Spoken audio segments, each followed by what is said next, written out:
Good morning. Hello, hello, hello. How are we all today? I can see some chat going on, but I can't see people. So hopefully this is all doing okay. Why can I not see the chat? Someone say something. Meanwhile, I'm going to share the stream to make sure we've got people in here.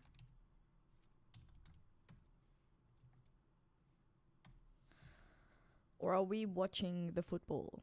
Is that what's going on today? Hey Avian, hello, hello. So I can see that we do have some people from the land of Twitch joining us, which is good to see. So thank you. Thank you so much for joining me this Saturday morning / Friday evening for you, I presume.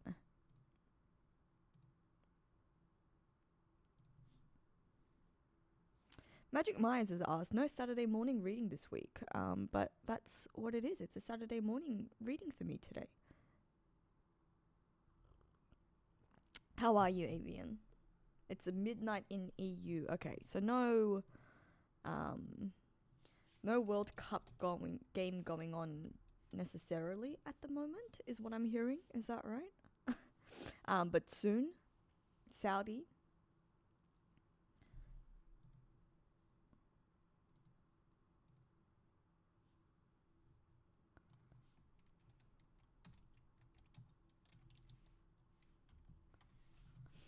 Yeah, in the next 2 hours. Okay. Well, I hope everyone is faring well in their World Cup game. I shared this the last time we streamed that I don't follow the World Cup that heavily, if at all, but I am sort of aware of like what's happening just because of news and media and whatnot.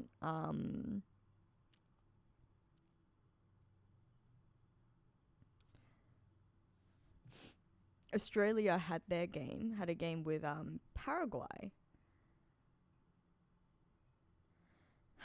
0-0.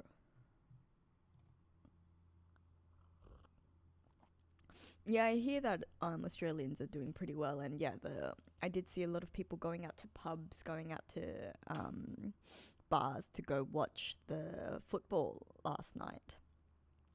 Meanwhile, as Ranga has commented, thank you for noticing. Whilst everyone, I suppose, was going to watch the football, I was getting my hair done. So I don't know if you guys can tell because it's a bit dark this morning, but it's even shorter than last time. It's even shorter than last time and even curlier than last time. The curls, I think, will sort of die down because this wasn't necessarily how curly I wanted to go, but basically what I was telling them last time was last time I got my hair done, I think it was actually a little bit longer and it wasn't as curly, and the curls died down very quickly. So and then she also only started perming it sort of from here down, which meant that the top felt very flat and a bit incohesive. So I told her that, yeah, please curl it from the top, make it curlier than last time, make it shorter than last time. And because I kept emphasizing that, I think she really took on my wishes, which is good, but I wasn't actually expecting it to get this curly. I mean, I'm happy with the length actually. I quite like the short hair, but anyways, that's my life. Naki, hello. Greetings from Jamaica. How's Jamaica going in the World Cup? This is how it all started. We were talking about the World Cup and basically the fact that I am not following all that much.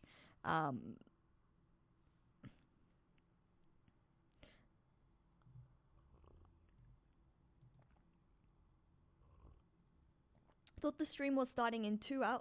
Did I schedule it incorrectly? I might have done. That could have been a me thing. I don't know. I can't check now, but no, I scheduled it for 27th. No, I scheduled it for the right time. Or for this time anyways. I'm not too sure what was going on. I don't know why it said in 12 hours, because I definitely said 8 a.m. for this morning. And I just checked and it seems like it was scheduled for the right time.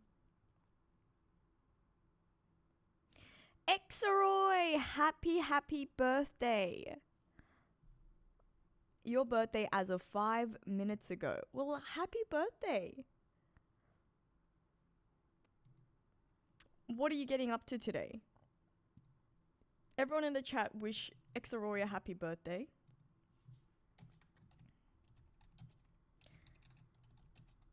Are you getting up to anything interesting?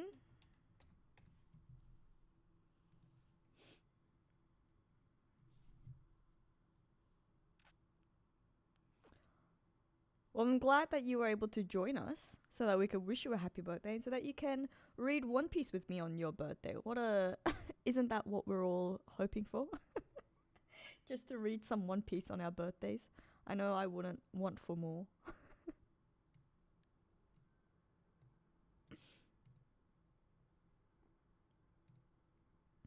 Oh, what's going on? Why did this keep moving?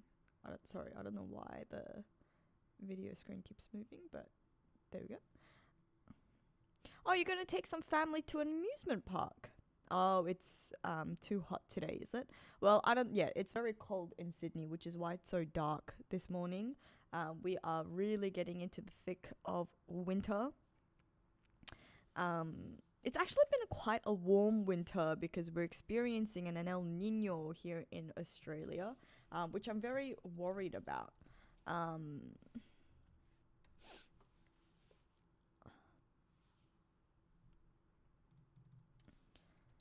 Because I'm worried about how that's going to affect us in the summer.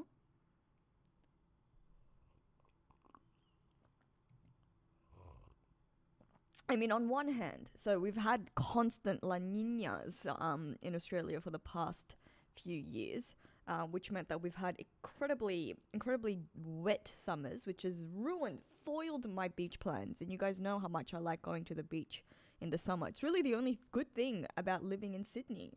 And I guess it does mean that we're going to have a drier... if the El Nino persists, I suppose we're going to have a drier summer, which is good for me in terms of beach weather, but it is not very good when we're considering how dry Australia can be anyways, and it's perfect kindle for bushfires. And, you know, we have had quite a number of really devastating bushfires in Australia, so I am not excited about that. That is something that I am actually quite concerned about.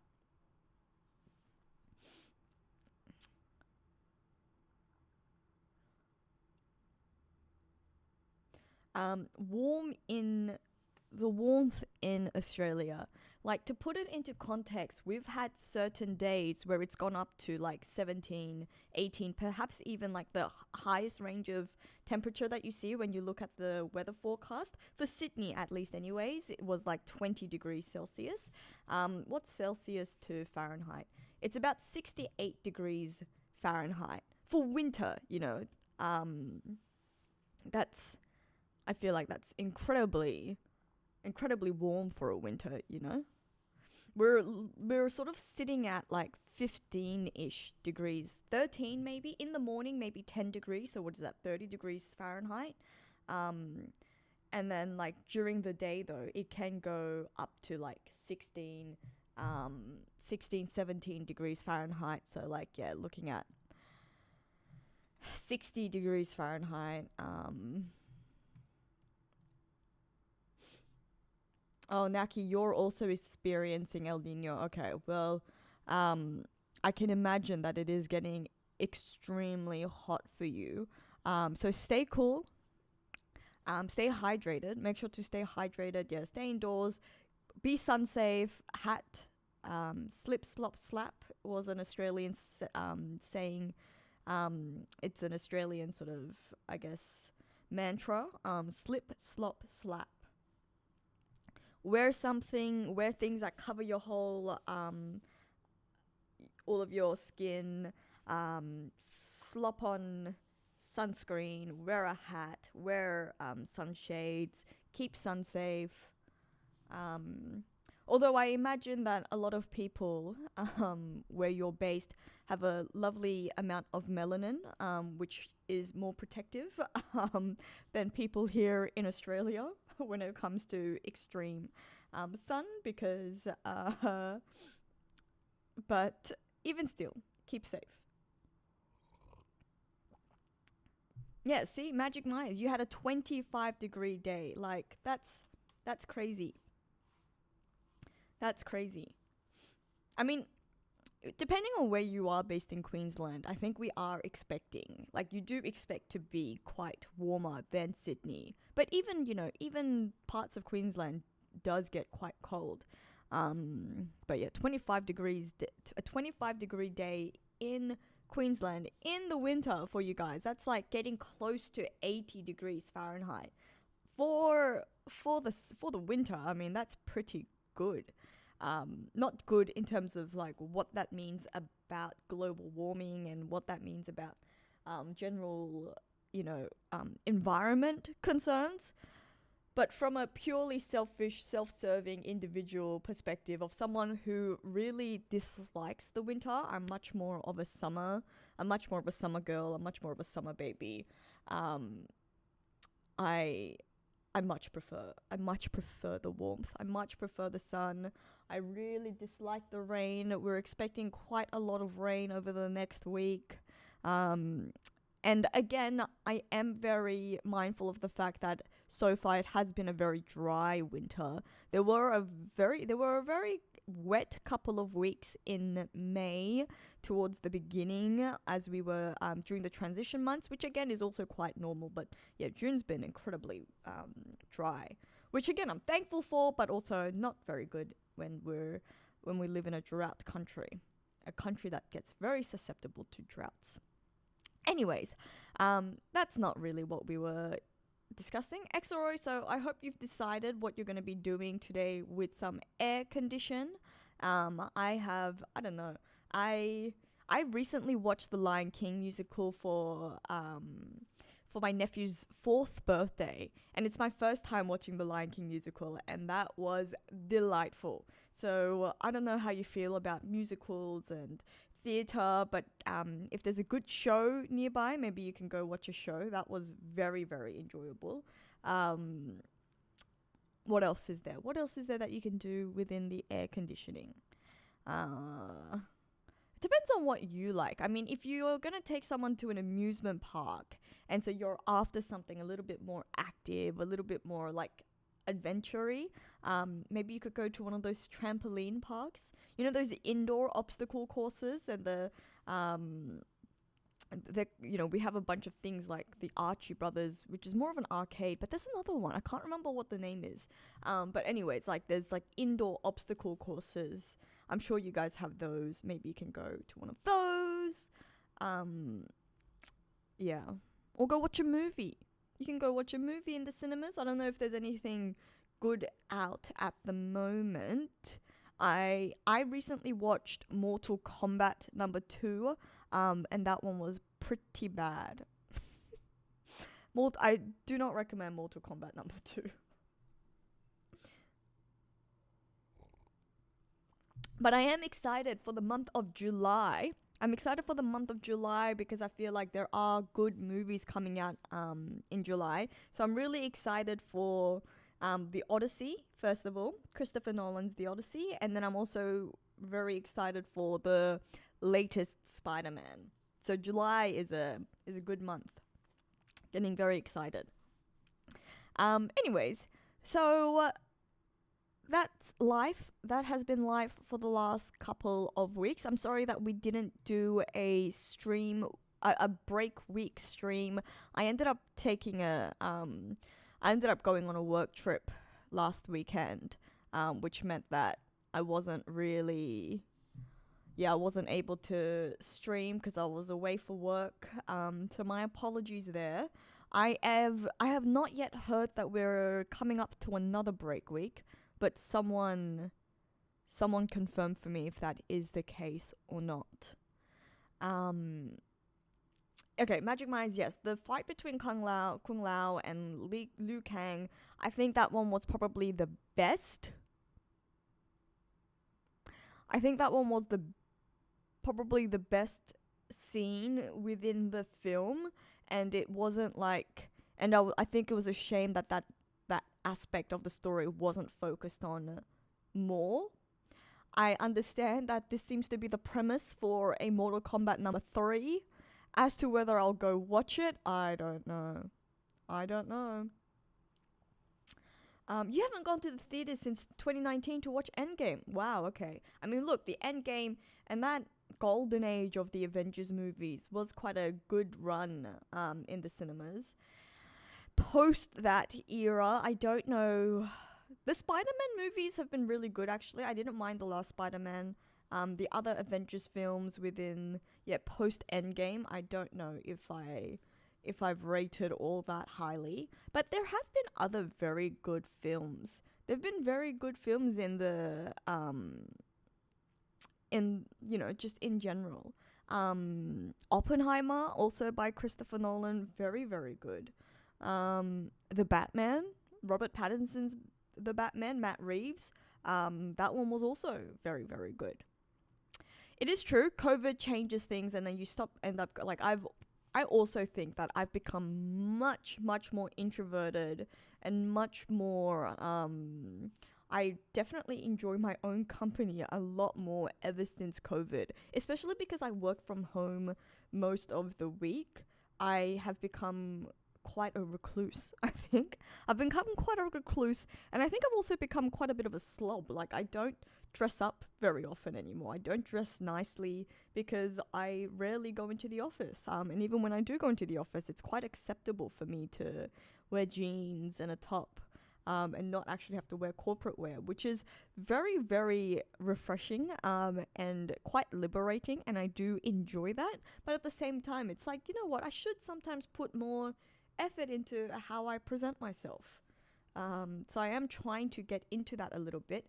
Hence, I've been actually paying attention to my hair, because for years I actually was like just getting one haircut a year, maybe at most one haircut every 6 months. Wasn't doing anything, wasn't playing around with my appearances very much. So I am trying to put more effort back in. Because I think it says a lot. I think it is also just a lot more about, doing things for yourself, not necessarily for other people, but,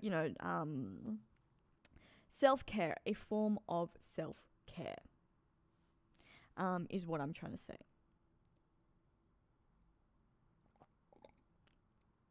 I have not watched Beverly Hills Chihuahua. I do remember seeing a lot of the ads for that though, but I've never actually watched it myself.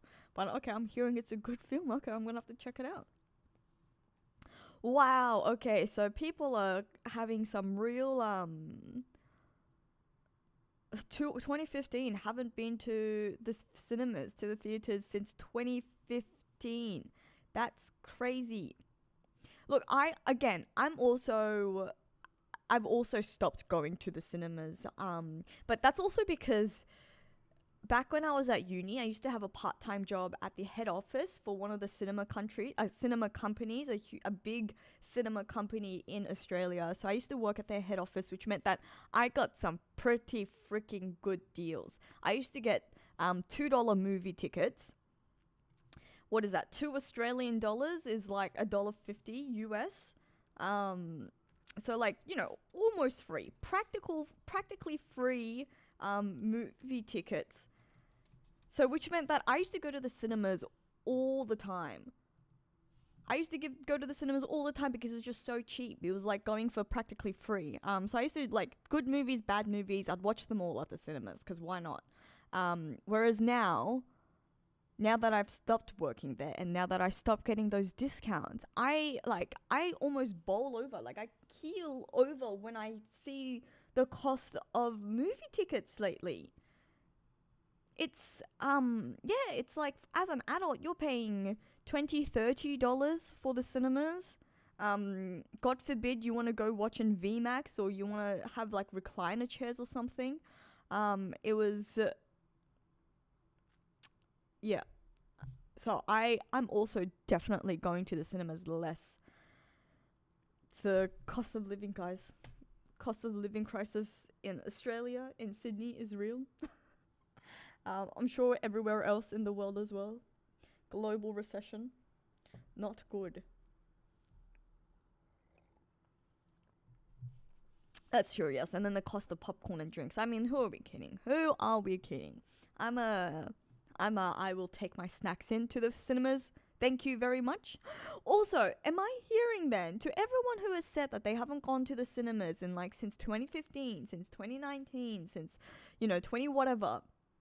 You guys didn't go watch Film Red in the cinemas? Film Red was an actually good film. That one was worth it. There's also been other anime movies in general that have actually been very, very good. Can't think of any. Jujutsu Kaisen, the prequel Jujutsu Kaisen movie was very, very good. I'm actually quite excited for the rest of the Demon Slayer series. They've changed up their tactic where they're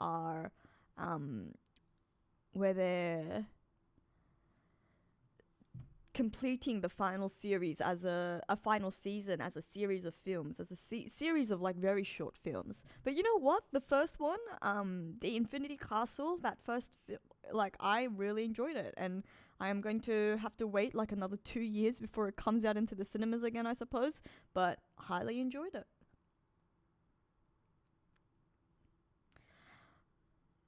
And I am excited for when the new One Piece movie comes out. You don't get any anime films in the Queensland cinemas, surely not. Are you living out somewhere rural? Maybe in Brisbane? Surely in Brisbane.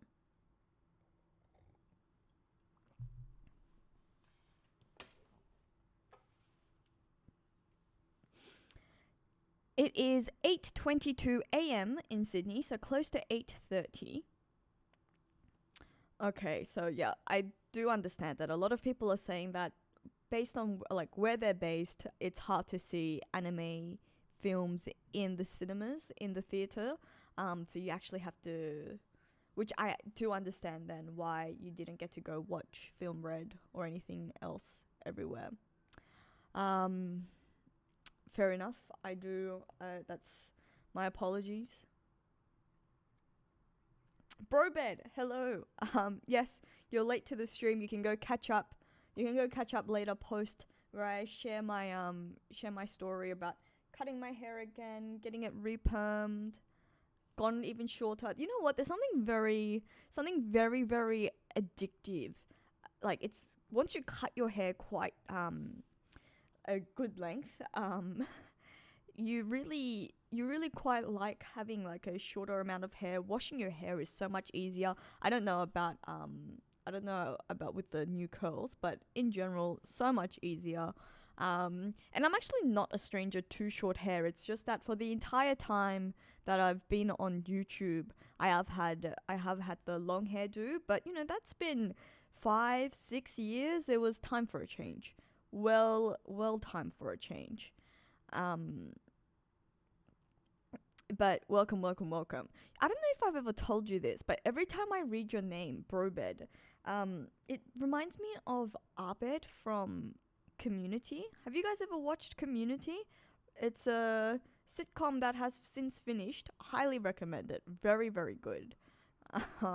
Especially the earlier seasons. Anyways, there's a character called Abed who's very good friends with a character named Troy. They're like best bros, and every time I read your name, all I can think about is that TV show.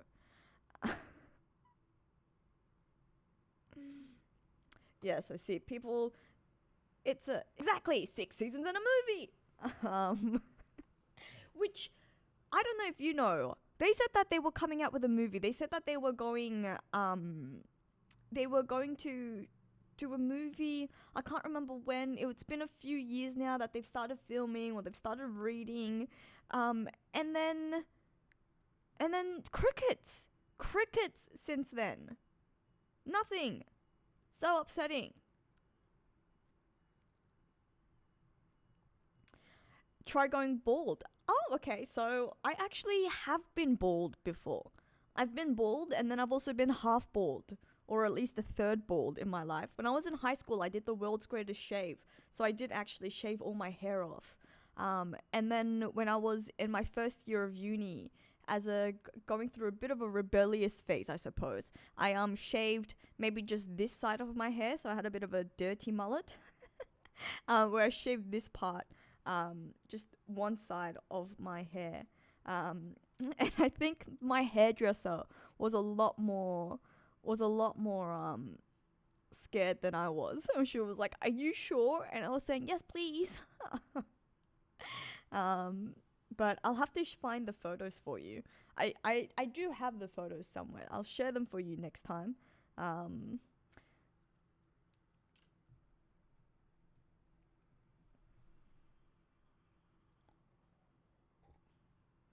That is very true. Donald Glover would be very expensive at this point.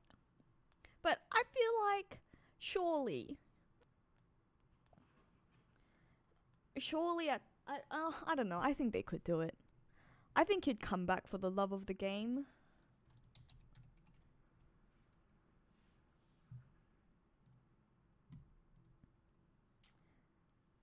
Want to see the photos, huh? Alright, let me see if I can find them. I'm sure I can. Give me a second. Give me a second. I'm sure I can find them.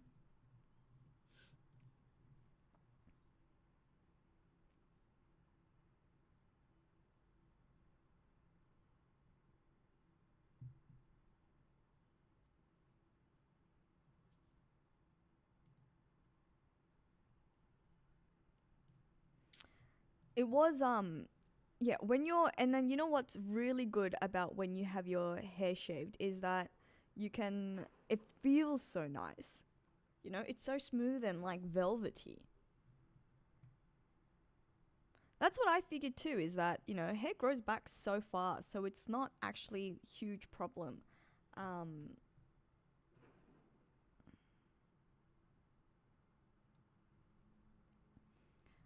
I don't know if I have any good photos where you can actually see the baldness, because I wasn't much of a photo taker. Okay, wait, I've got one.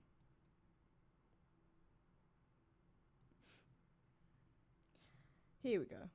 Let me find the one where I am half bald.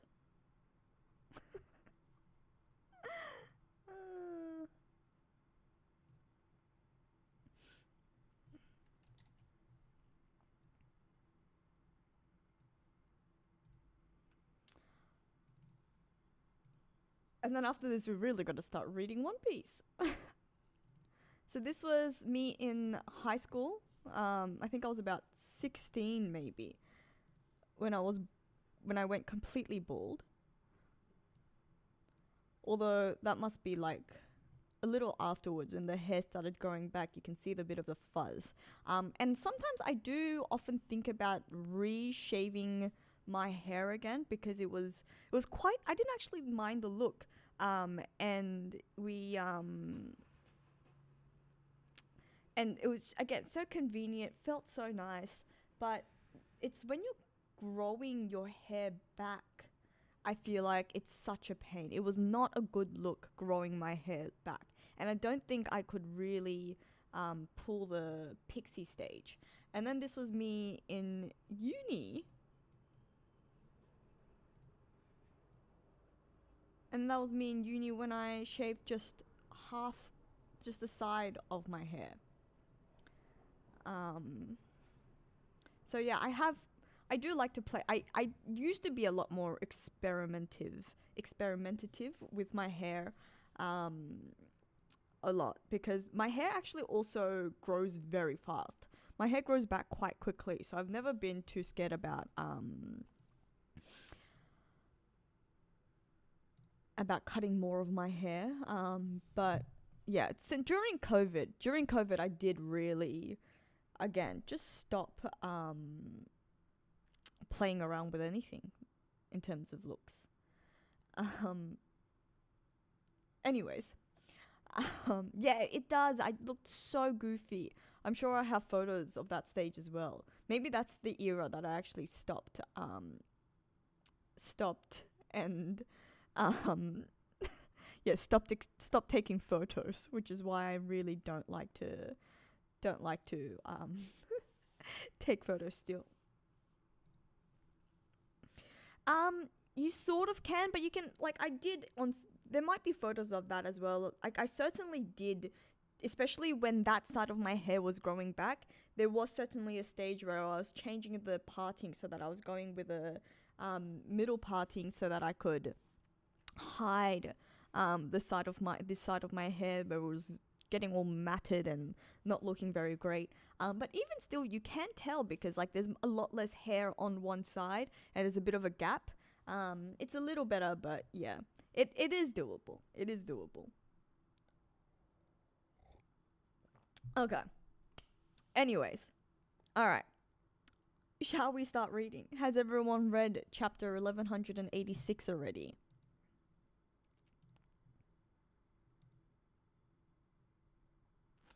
All right. One more question about hair, and then we're gonna start reading. Yes, Brobed, I have also colored my hair, but nothing too drastic. I've colored my hair blue-black, so like a very dark shade of black where it looks quite like there's a bit of a blue tinge. So I've done that before. And I've also, what else have I done? I've done streaks. I've had streaks of like brown. I've had streaks of red. But I don't like to color my hair as much. I don't think it shows up well because my hair is so dark to begin with. So it's my hair's so dark to begin with that in order to like get any color through, I'd have to bleach it quite a lot, and then once you bleach it, it's such a I don't like destroying my hair to that extent and getting it very brittle and unhealthy.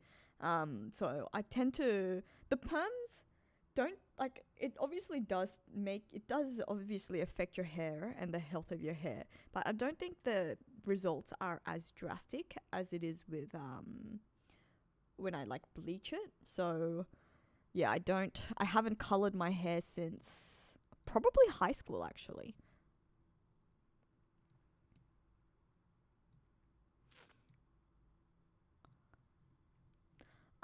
I'm not too sure why. Huh. Nakendo, say something. Say something in the chat. I don't know why we can't see it until it comes up on the stream. Apparently we can't see it on the live in the chat function.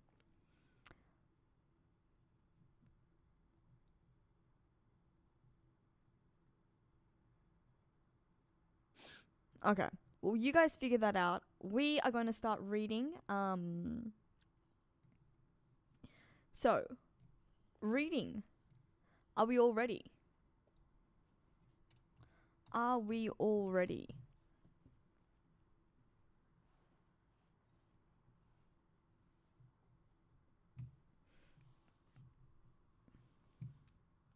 I'm actually seeing a bit of a delay with the chat as well, but that definitely happens from time to time, and especially on YouTube. Yeah, actually, Nakendo, I don't know why I just noticed that too. I can't see it in the actual chat box. I can only see your chats as they come up on screen. Like, as in, like, on my screen stream page, you know what I mean? Like, on the side of my face. I don't know why I can't see it in the actual chat box itself. That's very strange.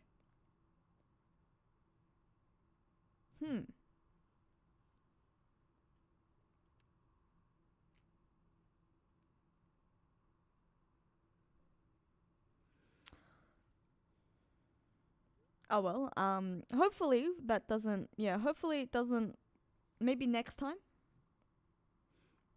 Oh yeah, maybe you're watching via, no, there's no way, because, no, if it's still coming up on my stream that he's, chatting via YouTube, because you can see the YouTube logo. But, yeah, that's very strange. I've never had that happen before. You're gonna have to tell us how. Nakende, you've got some sort of YouTube chatting sorcery going on.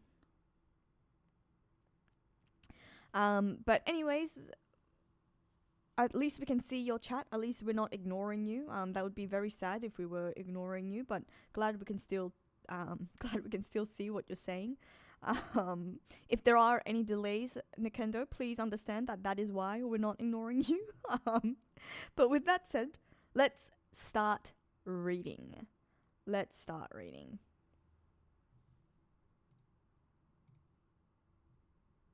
Oh, okay, yes. It's because I've got.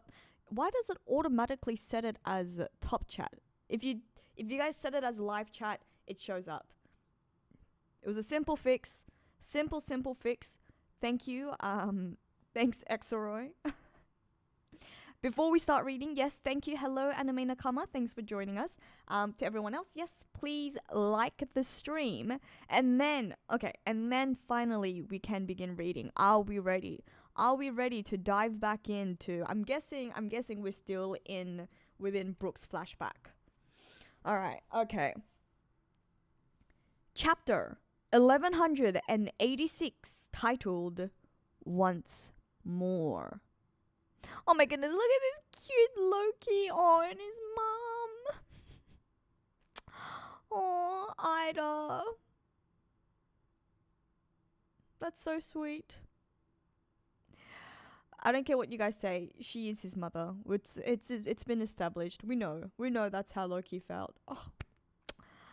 Loki covertly drawing Ida, who is secretly amused by it. Oh, this is so sweet. Anyone who can read Japanese, please let me know what he's inscribed beneath the portrait. What has he said? Oh, she's so cute. And the way that he's drawn her is so cute. And look at all of his mountain beasts friends, his forest friends, the deathly beastly friends. Oh. Alright, Oats from Noda, taken out of context, is pending. Okay, so we don't have anything from Oda as yet. We'll have to check back later. But reading the chapter itself, Brooks Past, the world government versus Isperia. Don't give up! Winning independence is our only shot at survival!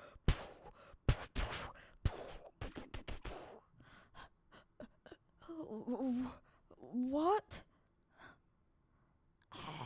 Oh, he looks very different. This God's Knight looks very different than he did in the last chapter. Is that hair? Is that hair falling all down his face? Oh my goodness. We need a medic! Quick! The king is in critical condition! Big bro! Hang in there, big bro! Please, you've gotta... Big bro? Big bro! What's going on there? I can't... What is that? I can't make out what that is, what that panel is. That's an arm. He's just holding his face. Is that what's happening? Big bro! Are you a fan, mister? Don't call me mister. Yo! Well, I suppose I'll just call you Big Bro. Big Bro? Big Bro! Big Bro! Where's that damn medic? Imu reared his ugly head. This sudden intrusion, slam, is quite the inconvenience. Brooke, you know that guy is dead already, right?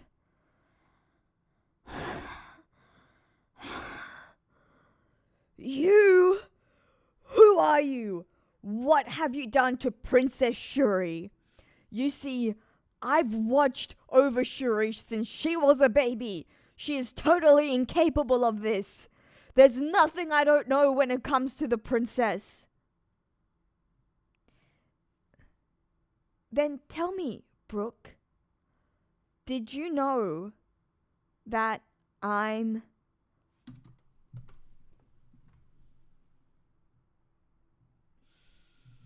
No, no, no, no, no, no, no, no, no, no, no, no, no, no, no, no, no, no. It's true.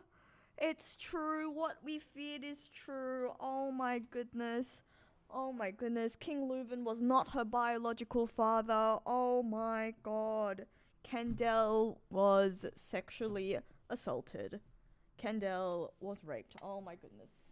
Why, Oda? Why are we doing this again? Why are we doing this again? Oh my god.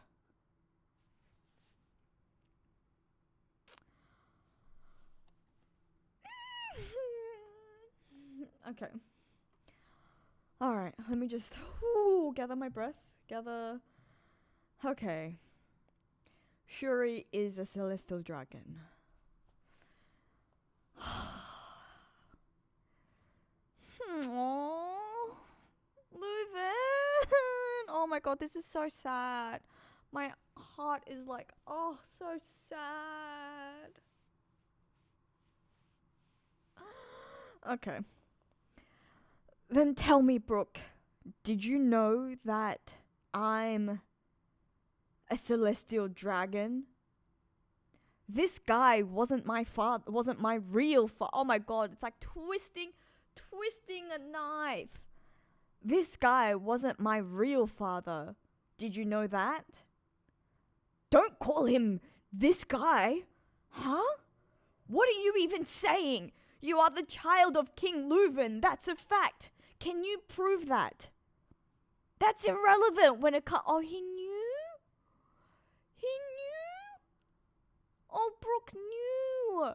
Oh my god. Oh my god, Brooke knew. Wow. Wow.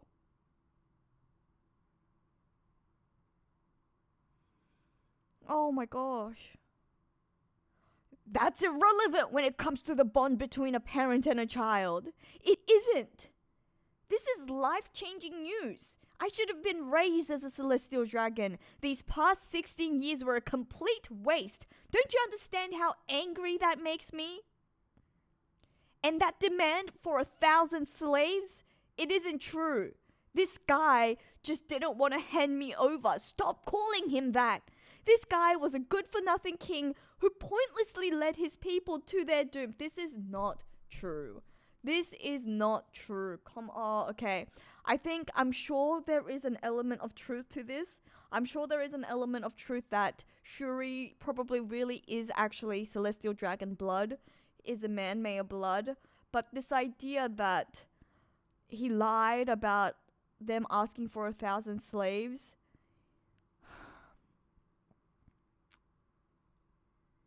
And even this, I feel like she has been brainwashed to a certain extent.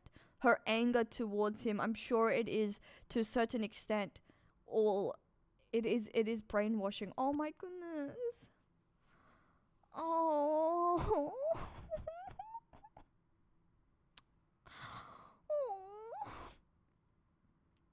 That's why I made him take responsibility. With the king dead, this war can end. But defeat will make our nation a lawless land. That is no longer my concern. Wow, cold. So cold. Oh my god. Holy crap. I remember you now. Oh my god. There was a kid with an afro among Kendall's attendants. You weren't allowed to come near me. Holy freaking crap. The Knight of God, Saint Manmare Grow. Grow? And he also has heterochromia. Holy mother freaking crap. Holy freaking hell. Oh my god. You weren't allowed to kill me.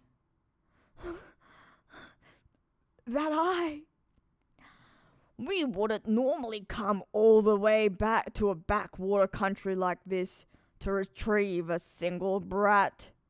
But This kid possesses those mismatched eyes. Being born with that trait is truly rare, and the Great One desires them. I didn't awaken it myself, but oh my goodness, there is an awakening. There is something important about her eyes. Yes, we knew she might. Thou hast said too much, Grow. Oh, forgive me, Great One. Hey, Shuri. Huh? No, wait. This is just a dream, right? I used to change your diapers. I know everything about you, princess. Oh, this is so sad. Oh my gosh. Oh.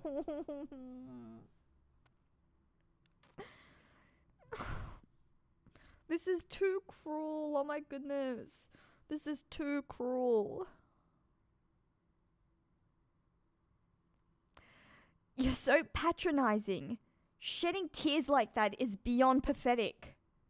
I deserve stronger protection. If I go to the Holy Land now, I won't need you anymore.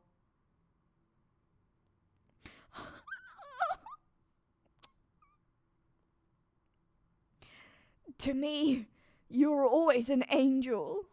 But now, you look like a demon. Gavote! I couldn't. Oh my goodness, no, they're not going to duel. Come on, please, no. Please, no, this is too cruel. I couldn't protect Big Bro, the man who saved my life. Huh? Oh, and he didn't even know he didn't put up a fight. Oh.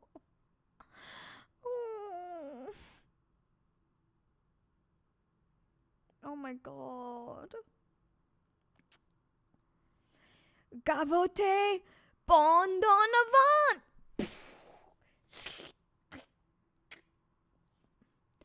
From frogs to cattle, from kings to chattel, of the dead you'll find only bones get left behind. Oh, bones alone, as everyone knows. That's just the way the story goes.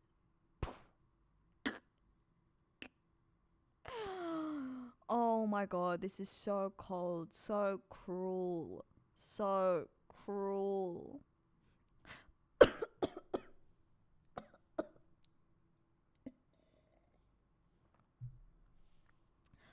Commander!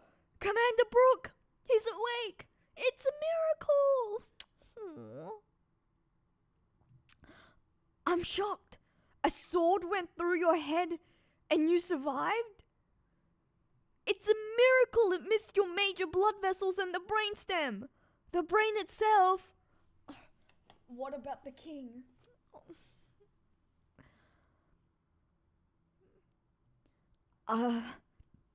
I'm not sure how much you remember, Commander.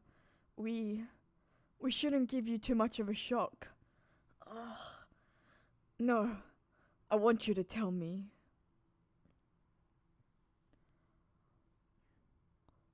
We failed. The king is dead.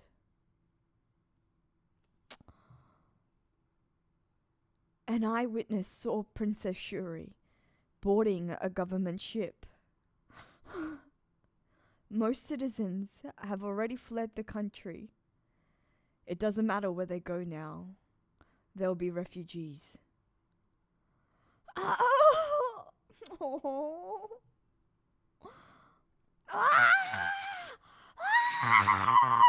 Commander! Oh no, his wound reopened. Commander, stay with us. Oh.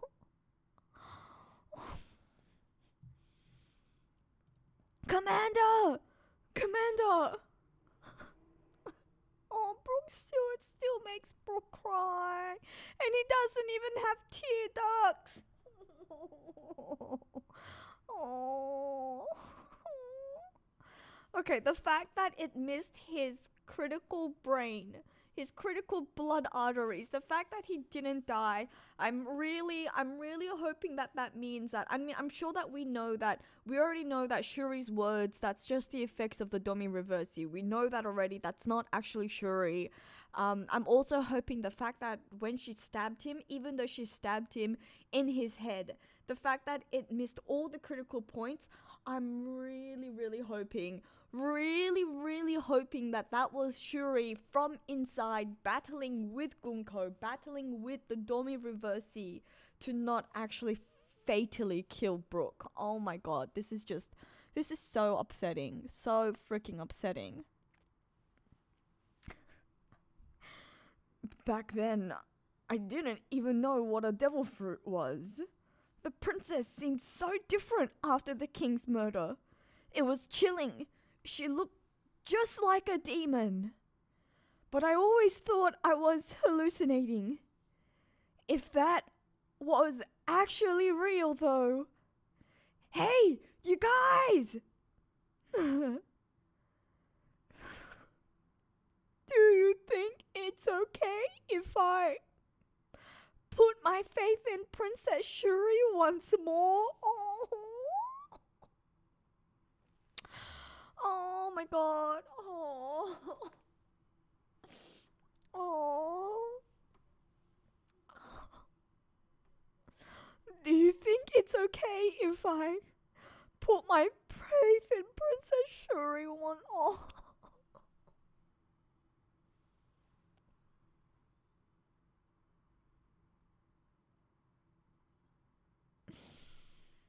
Oh man. Oh, that's so sad.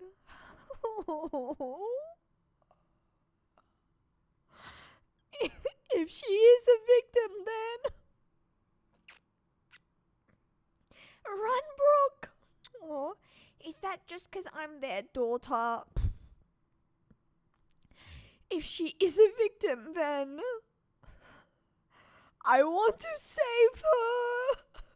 Princess Shuri. Oh my god, this is so sad. Oh.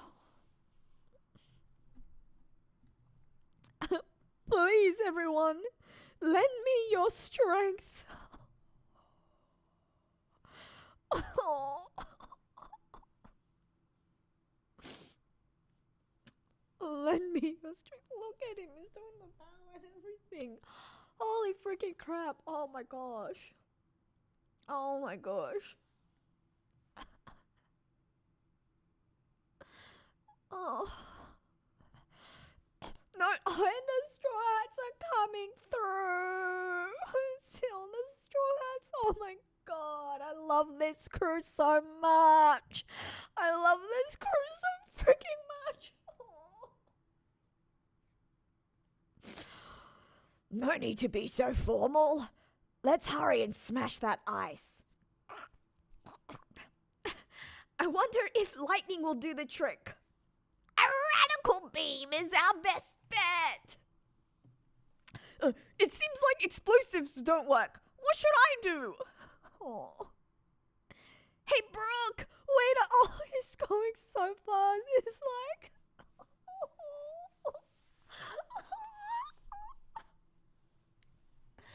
Oh my god. Whoa. Oh my goodness. Holy crap. Oh. Walrus School cafeteria. Oh, I'm stuffed. That crazy new guy is Elbaf's enemy, right? Finally, Luffy is ready. Then, here's my enemy too. I'm overflowing with power. The way I'm feeling right now, I don't think I can lose.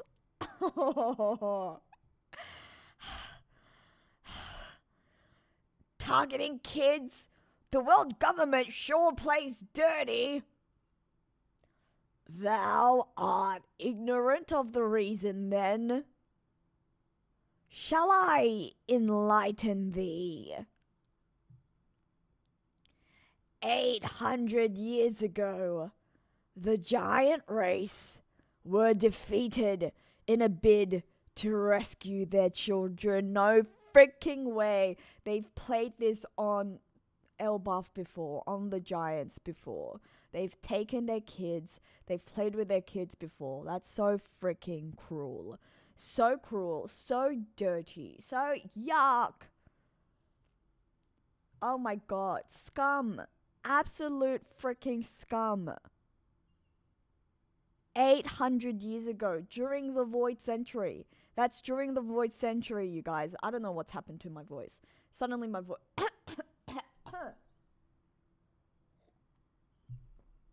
800 years ago, the giant race were defeated in a bid to rescue their children.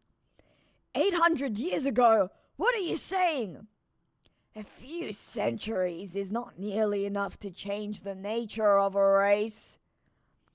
Without fail, thine people inevitably bend the knee when thine offspring are taken. Oh my god. So basically the giants were held hostage and forced to fight against, I'm guessing, the ancient kingdom.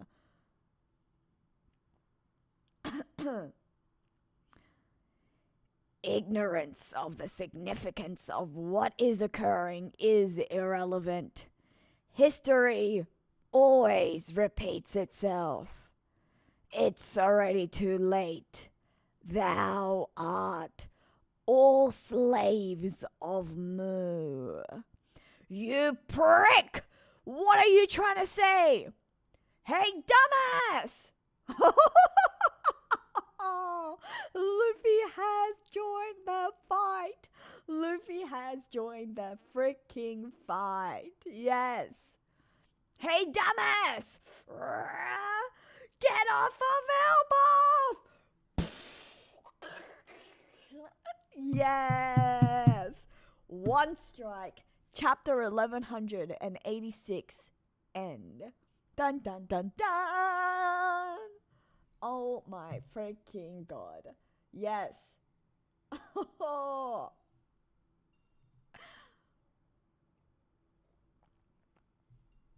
Let's freaking go.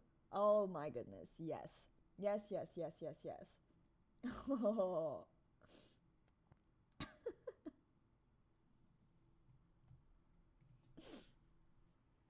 Yeah, Imu got the Charlos treatment is right. Coming back into the stream, into the chat, and yes, that is exactly what has happened. Oh my god.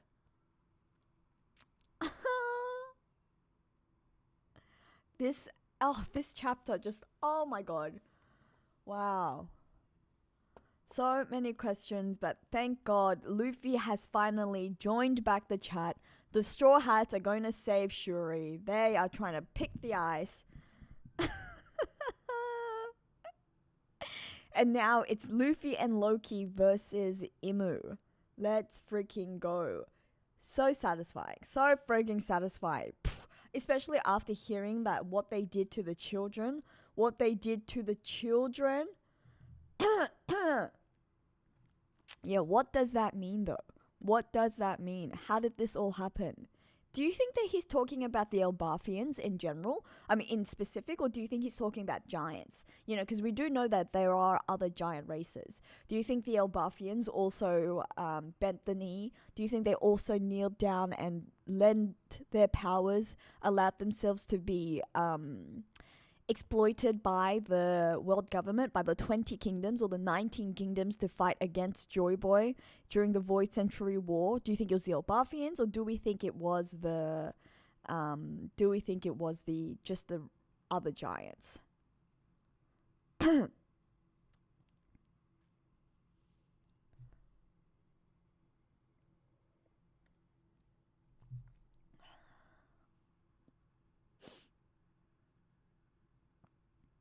And then what also Now to find out. To find out what is the power of the heterochromia. What happens once heterochromia is awakened, as they say? What does it mean for the heterochromia to be awakened?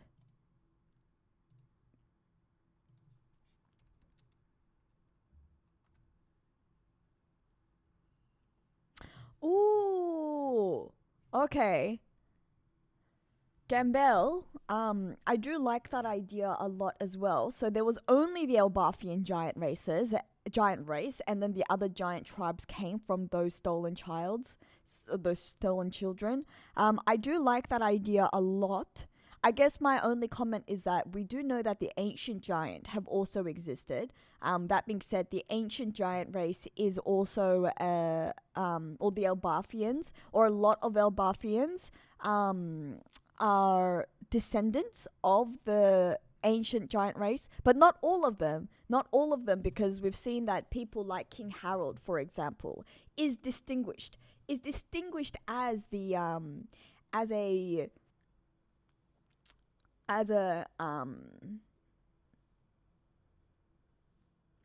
as someone with, ancient giant race. So he's special. He's specially special. So we do know that there is something else going on, something further, which means that, what I'm trying to say is that it's not clear cut that Elbathians themselves are naturally the descendants of the ancient giant race. So there are already two giant races in that case. And then do we think that, but perhaps what it actually is that it's the ancient giants who gave themselves up. Do you think it's the ancient giants who gave themselves up and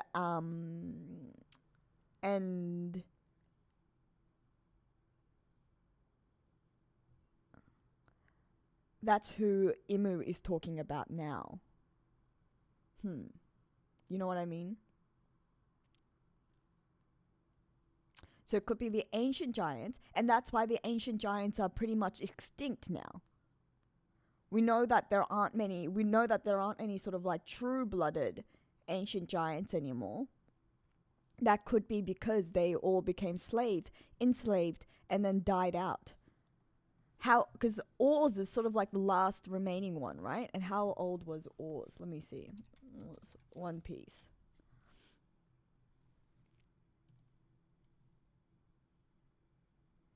Around 500 years ago. Okay, so 500 years ago doesn't quite match up with the 800 Void Century timeline, unless Oz was sort of like one of the last ancient giants that got away.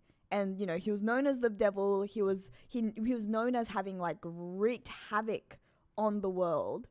But that actually could be the case that the reason why Oz did that, the reason why Oz was wreaking havoc, created a nation of villains.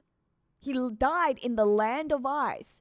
All of this could be because Oz was simply trying to save his parents or trying to save his fellow giants.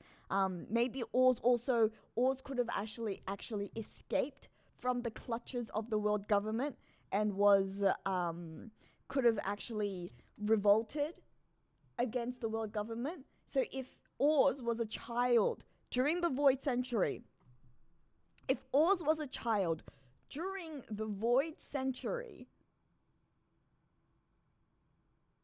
it could be that he was just a very young, almost a baby, when he was during the Void Century. And then, because that's 800 years ago, we know that giants live, to like hundreds of years, which is why he was wreaking havoc 500 years ago, when he would have been around, 300, 400 years old. And we have to think that, ancient giants as an ancient giant race could probably live to be even older than the Elbathian giants. And the Elbathian giants we know lived to be about like 300-400. So it makes sense that Oz could have been even older than that and could still have survived, could have still been in his prime, or could have still, been very much, been very fit, been very, very active. And so 500 years ago, what could have happened is that he escaped from Marijoa, or he escaped from wherever the world government was holding him and was keeping him captive alongside the other kids that they enslaved and that they took away to try and end, or trying to enslave the giant race. And so once he did escape, he started wreaking havoc, conquering countries. So it's said that he's conquering countries. It's said that he was conquering and trying to haul islands to create one massive island, right? It was known as the continent puller, to create one large nation, the nation of villains. But who is calling him a villain? Is he a villain in the eyes of the world government? Is he a villain? Is he wreaking havoc? Is he the devil? He was also known as the devil. But who was calling him this? Who was calling him evil? The evil giants. Probably the world government. Probably the world government, because they knew that Oz was acting against them. So this is another case where someone who revolts, who rebels, who stands up against Imu and the ancient giant and the world government is known as a devil, is known as evil, a great evil that must be purged from the world, similar to rocks, which is exactly what we saw during this Elbaf arc and during this God Valley flashback, or during the God Valley flashback that we got earlier in this Elbaf arc. You guys know what I'm saying? I think, wow. So it could be the case that it's the ancient giants that Imu is talking about right now.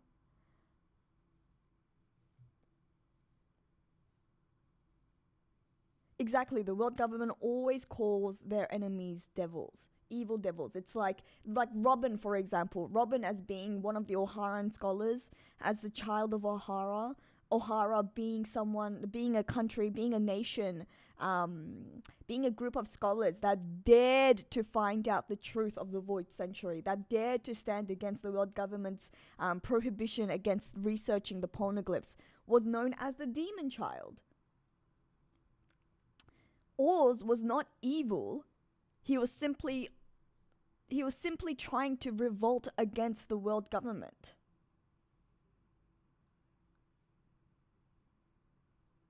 And which makes sense that he was pulling all of these nations together because he knew that they needed much more strength. They needed great strength.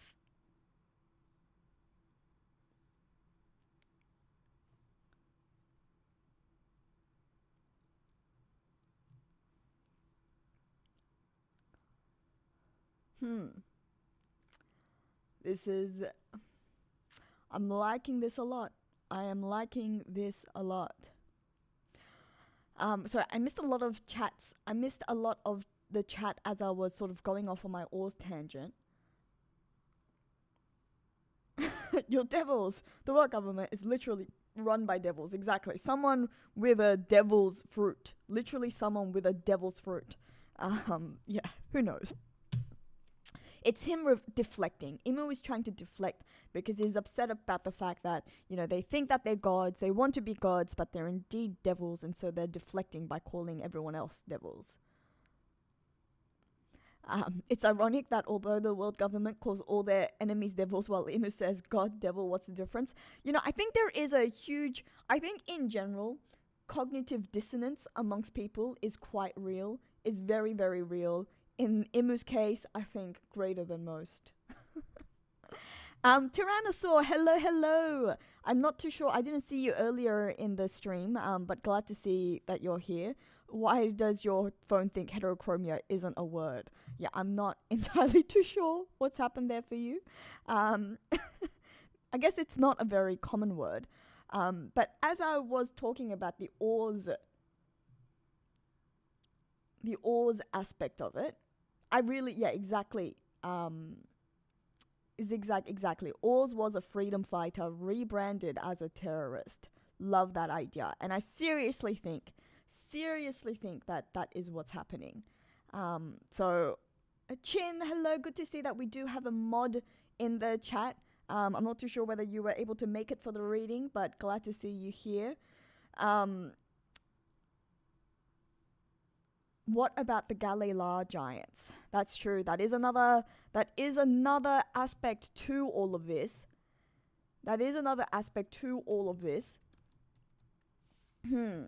How do they fit in?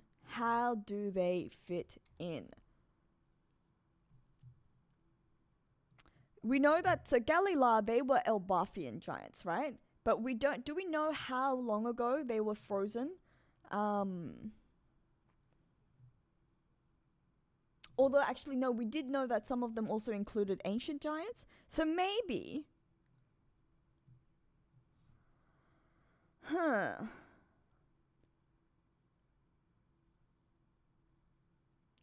Okay, so I'm guessing. All right.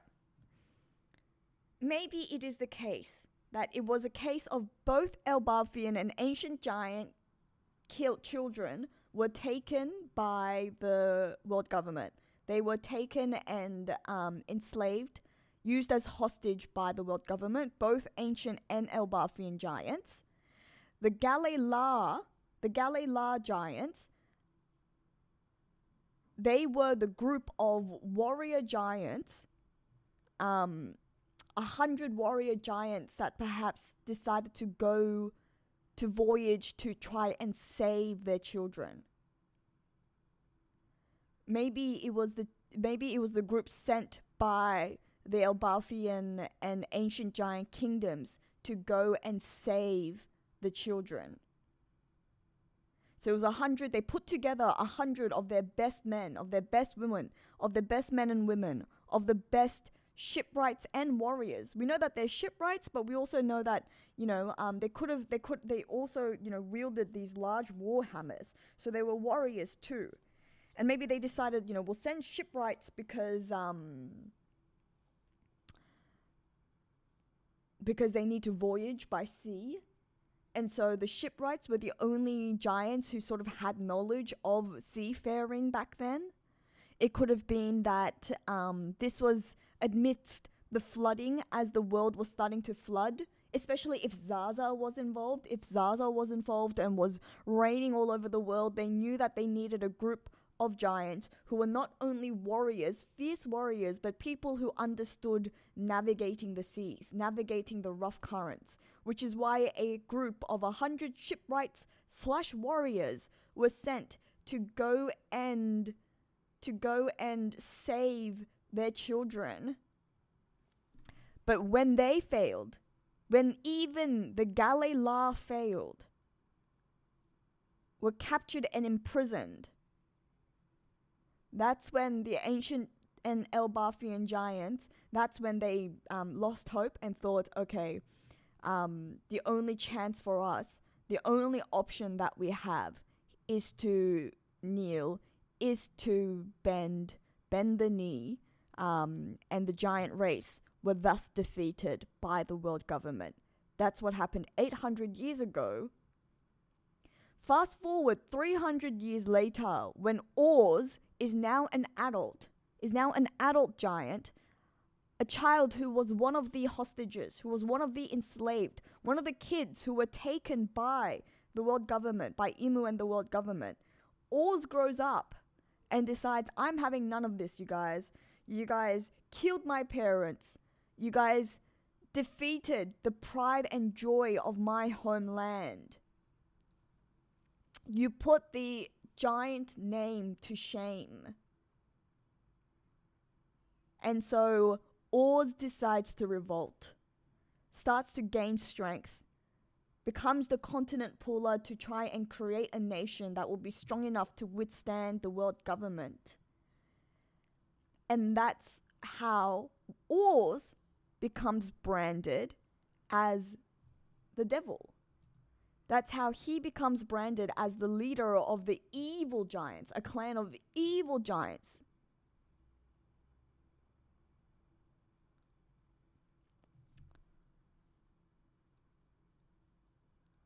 And then dies. Unfortunately, dies in the land of ice.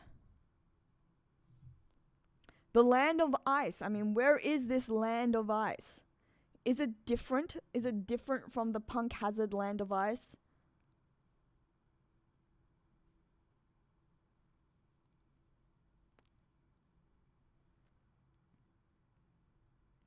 I think it also makes sense. You guys. Oh my god, you guys. So we know that we know that Oz died in the land of ice, and he died supposedly from frostbite. He went not realizing how extremely cold the land of ice would be, how just how dire the situation is. He was ill prepared. But what was Oz doing in the land of ice? Why was Oz in the land of ice? What was he doing? He was looking for the Galila company. He was looking for the Galila giants. That's what he was doing 500 years ago. Oz was searching for his parents. Oz was searching for his community, his family, his kingdom. He was searching for the 100 shipwrights and warriors, the warrior shipwrights, whom he knew died to save him and the fellow children of Elbaf and the fellow children of the ancient giants. And because he knew that they were frozen, which is how we know them to be now, frozen somewhere, frozen Punk Hazard, Oz was going around looking for large lands of ice. And that is how he ended up dying tragically when he went to the land of ice ill-prepared, not understanding just how cold the land of ice truly would be. And thank you for listening to my TED Talk. What do we think? What do we think?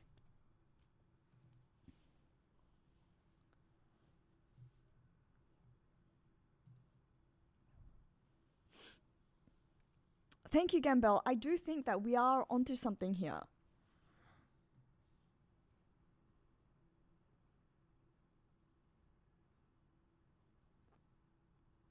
Or Oz was the captain of the Galila giants. Okay, all right, Chin. All right, let me wrap my head around this as well. Let me just think whether the timeline works or not. Oz was the captain of the Galila giants, so Oz was the only one that was able to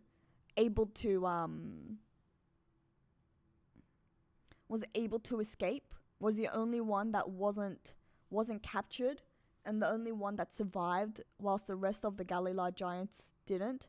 Yeah, well, at the very least, because we don't know how old Oz was. No, we do know how old Oz was. Okay, you guys, my bad. I've just come up onto his wiki page. I've come up onto his, on the One Piece wiki page, and apparently Oz was 159 years old at death. This is according to the Vivre card, according to the visual dictionary. Oz's Vivre card is that he was 159 at death.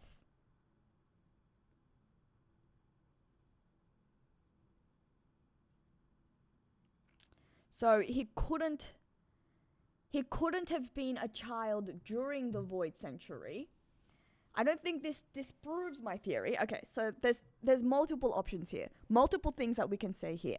The first one is that the Vivre card is wrong. Vivre card is wrong. I can't remember if there have been other cases where Vivre card has been incorrect and where Oda has had to do a retcon of but I think there are cases where the Vivre card have been incorrect, right?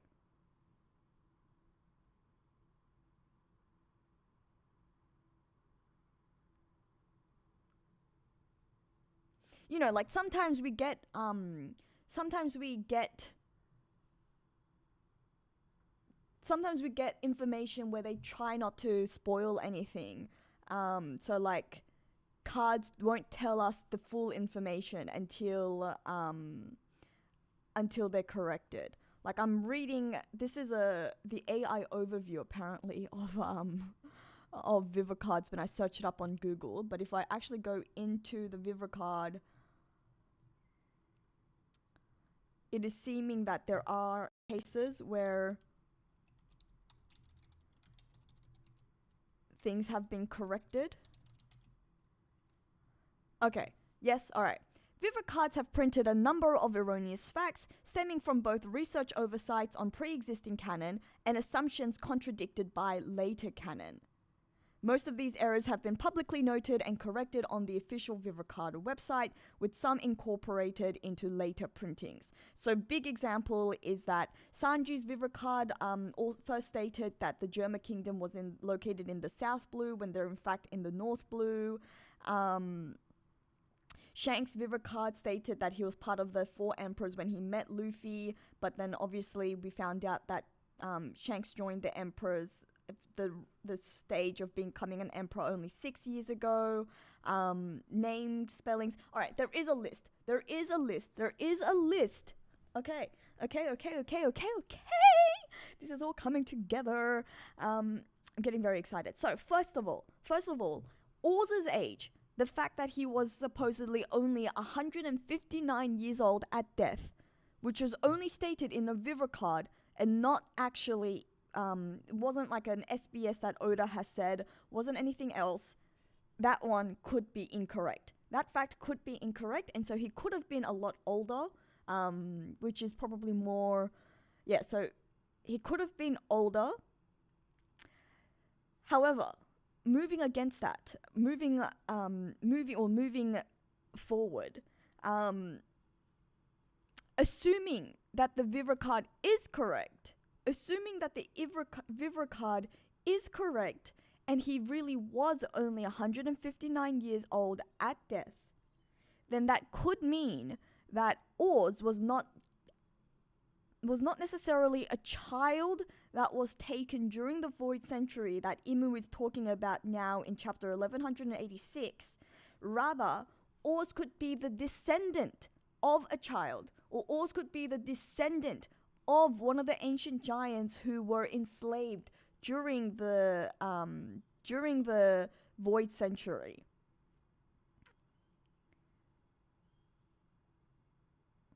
Do you see what I'm saying? Do you follow?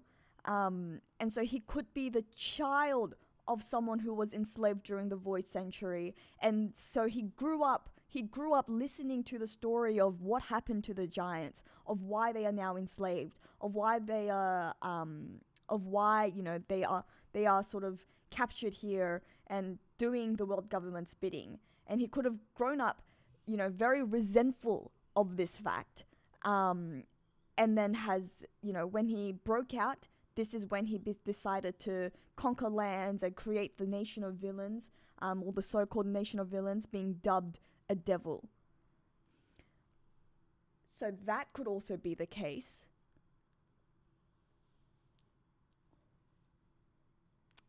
And then, as you say, this all goes back to what Chin was saying. Is Orz the captain of the Galley-La Company? Because it is true that we don't know when the Galley-La Company was active. We don't know exactly when Galley-La, we don't know that Galley-La is,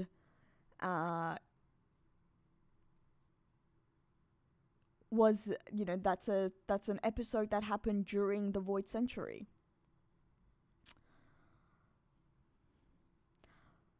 Sorry, I'm having now my brain is like trying to think of dates and trying to think of like the timeline. So that always makes my head hurt. I'm also trying to I'm reading some of the comments, but I'm also seeing that the comments are like so far removed. The comments are so far removed from what I'm talking about. But I'm glad that you guys are going into the politics of the world and of One Piece. I will say that I think this all started off because there was a comment that I was trying to get back to, but then I just like got way too excited thinking about this Oz theory that I couldn't get into it at the time. I don't even know who asked, but someone asked, and I don't even know if it was directed at me, but someone did ask along the lines of like, doesn't One Piece mirror our real world? I don't think it mirrors our real world exactly. I think it could have mirrored, like, I do, in saying that obviously, Oda has been heavily been inspired by our real world, both present and past. The fact that, you know, all of the world's islands are basically nations, though, I think he's talking about and I think in general, this idea of pirates, the level of technology obviously varies, but I think in a lot of ways, Oda is more sort of depicting like our medieval world, or maybe even like maybe the romantic era after the Renaissance. I actually have an entire video discussing how Luffy, as the liberator, is actually trying to bring back the Renaissance era. Like, One Piece is actually really like closely aligns with the historical periods of our world. And if you think about the ancient kingdom as the antiquity, as classical antiquity of the great Roman and Greek societies, once the Void Century happened and Imu and the world government, you know, plunged the world into darkness, that's actually a depiction of the medieval era, when the great ancient knowledge of ancient civilizations were largely lost. And obviously this is a very Eurocentric perspective of the world, but, you know, a lot of media and a lot of history, especially Western history, has focused on European history. So I would imagine that is also the case for Oda, in terms of, like, you know, looking at very famous historical events and looking at like the historical trends of the world. In any case, if the last, you know, 800 years, if the last 800 to, you know, present years is the medieval era where great knowledge has been lost, then Luffy, as the warrior of liberation, as Nico, who is bringing forth a new dawn in the world, is actually bringing forth the Renaissance. And the Renaissance was an era that brought forth, you know, lots of scientific knowledge. That the whole idea of the Renaissance is rebirth. He's bringing forth a rebirth, which is very much what, you know, Romance Dawn, the new dawn, is hinting at. This is a period where, you know, artistically, politically, scientifically, there's new knowledge coming out of the Middle Ages, where they're rediscovering classical knowledge, where they're rediscovering classical literature and philosophy and art. You know, this greater individual agency, greater humanism. So that's an entirely other video that I've discussed. So I will say that I'm struggling. I am very much struggling to follow what is the discussion going on in the chat, because I think I've missed too much of it. And yeah, I do think that to a large extent, Oda is definitely inspired by historical and political events, political history. I think there's you'd be hard pressed to deny that. There's no way you can deny that Oda isn't inspired by the real world and isn't inspired by real world history and real world politics. As to whether it's a direct mirror, I don't think that is the case. And, you know, we shouldn't expect that to be the case, because Oda, at the end of the day, is writing a work of fiction. And I think you have to think of, but I do also think about, but I also do think it's important that, you have to think about the authorial intent, right? What is Oda trying to do here? What does Oda want to do with One Piece? And we know that when Oda writes, he's writing for a 14-year-old. He's writing for a 14-year-old, a 15-year-old. So he's not going to be writing complex political depictions, and he's not writing complex historical recounts. That's not his purpose. But he does also want to inspire his main characters. The protagonists are pirates, for goodness sakes, And in that sense, I think it's very clear that Oda does want to inspire this sense of freedom, this sense of adventure.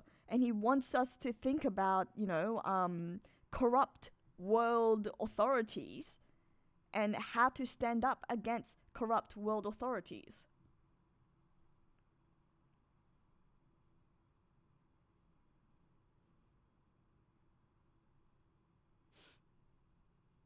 That's at least how I interpret it. Obviously, I'm not Oda, so I can't tell you what his authorial intent is, but that's at least how I like to think about it. Anyways, so again, thank you to another TED Talk. Something that we haven't gotten to discussing yet is the heterochromia. What is the awakening of the heterochromia? What do we think? I mean, obviously, Zigzag, yes. You're very right. It's very true that he isn't just writing for 14, 15-year-olds. But he has stated, and I know that he's obviously aware of the fact that, the 14, 15-year-olds that he was writing for back when One Piece began are very much adults now. And I think he is mindful of that. But still, when it comes to his core target audience that he tries to keep in mind, I think he's trying to keep in mind that this is the level at which he needs to write at. Does that make sense? It's like,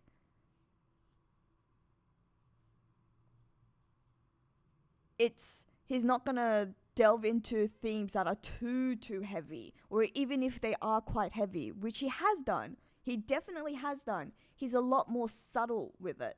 He's a lot more subtle with it. At the end of the day, this is still a shonen manga. This is a shonen manga for young, or for, for the adolescent boys.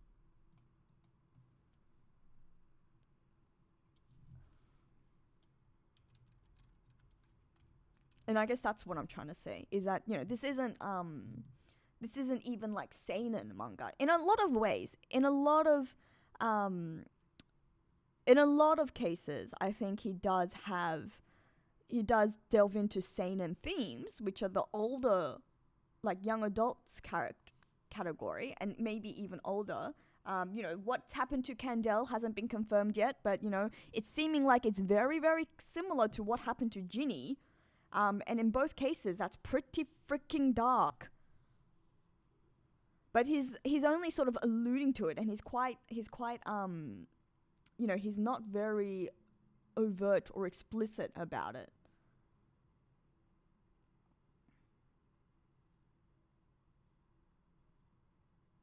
All right, Gambel, thank you so much for joining us today. I hope you have a great sleep. Go and enjoy your Friday evening, and then go have a great weekend. All right. Narukami, thank you. All right, let's go back to the eyes. I keep getting distracted from the eyes. So, we have a theory about the eyes. If we notice the timeline, the world government opened dialogue with Leuven after the fog. So, is it possible Shuri accidentally used her eyes to cause it, and that alerted the world government? Okay, that is interesting. That is interesting. Alright, so let's go back to chapter 1185, shall we?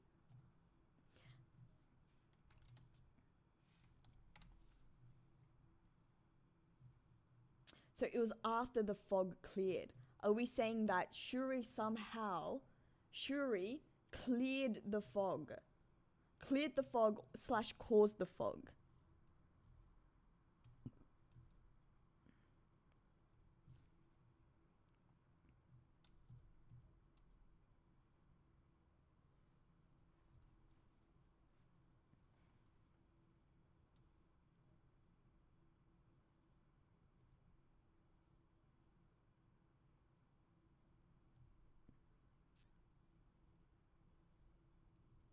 Let me read. Sorry, I'm rereading.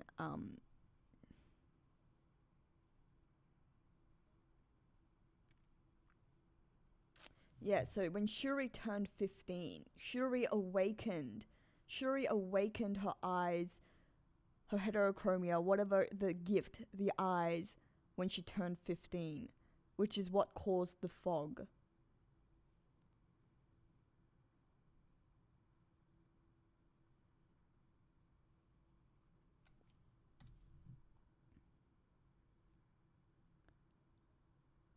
And this is what alerted the world government. The eyes that call the fog. I do like that idea. I like that idea a lot. What is the fog in that case? Wow. Like, what is the power that the Great One desires? What is the power that Imu desires?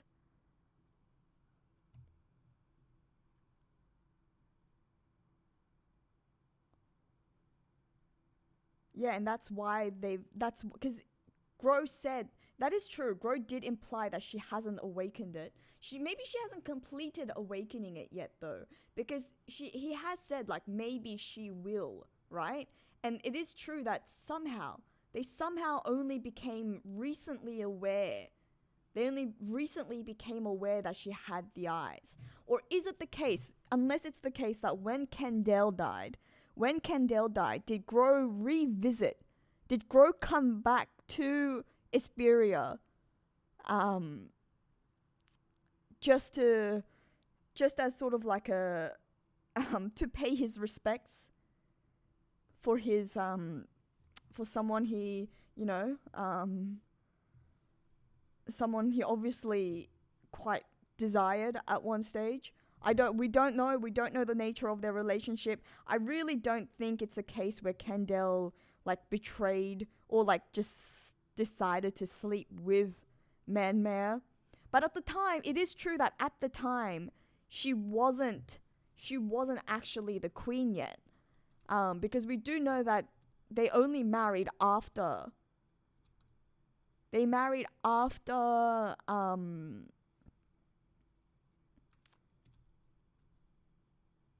after the like Leuven only married. So it's true, yeah. Okay, Leuven only married Kendall once he stepped up to the throne, which was after the visit of the world government ship at Esperia. So it is true that at that time Kendall was still single. So she could have very well decided to have a summer fling with Manmare Gro. I do think it's slightly unlikely. I think it's unlikely because she was so in love with Leuven, and we've seen that she was so in love with Leuven. But, sometimes it can be hard to wait. It can be hard to, stay patient when it seems like Leuven is not interested. That being said, again, I don't know. I just feel like what we've seen with Ginny, after what we saw with like happened to Ginny, I do really feel like Kendall might have been sexually abused, which I like sexually assaulted, and I really hope that isn't the case, because it's quite upsetting, and I don't want that to be something that Kendall had to go through. But I don't know. It's maybe I'm just too dark. Maybe I'm just being too cynical. But I feel like that. It's just I just don't hold the celestial dragons in great high esteem. So I feel like that's possible. In which case, where was I going with this? Where was I going with all of this? Oh, either case, in either way, Gro might have decided to come and visit the Esperia once he heard of Kendall's death. Sorry, what was that? I'm sorry, that really took me by surprise. Oh, Zod! Hello, you're here. That's okay. I'm sorry that you missed the stream also. Well, as in you missed the reading, but I'm glad. I hope you've. I know that you usually wait. You usually wait before to read it together. So I don't want you to be spoiled here. Is what I'm trying to say. Have you read chapter 1186? Are we spoiling you on things? Because you can. Please, I don't want you to be spoiled. It's a good chapter. But also, thank you so much for the gifted memberships.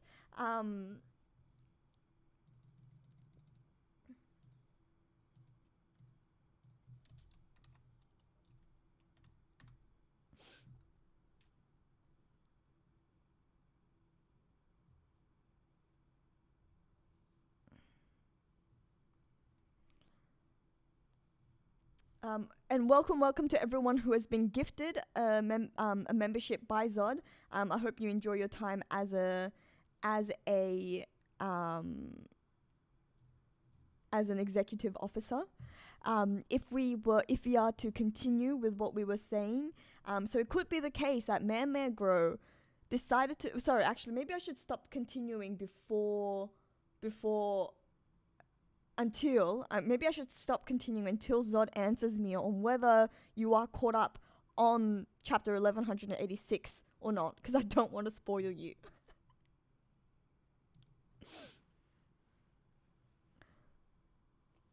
In the meantime, I'm just gonna say, so Chin seems to be very vehemently against the idea that One Piece is political. Again, I'm just gonna say that I don't think it's a one-to-one depiction of politics that we have in the world, and that is going on in our world. But I think it is very, very hard to deny that there are political themes and there's political aspects, incredibly political aspects in One Piece. I think the Fishman Island arc and the entire thing going on with just the idea of not even just the Fishman Island arc, but just Fishman Island itself, the concept of different races, the concept of persecuted races and a persecuted people, the concept of a world government and a world power that won't allow you to access certain histories. I think that is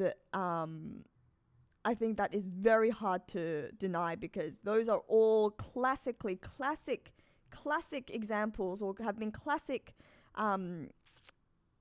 Those are classic examples, or I should say, they are examples of incredibly pertinent historical events that have happened in our own real world. Very much, all of which is very much political.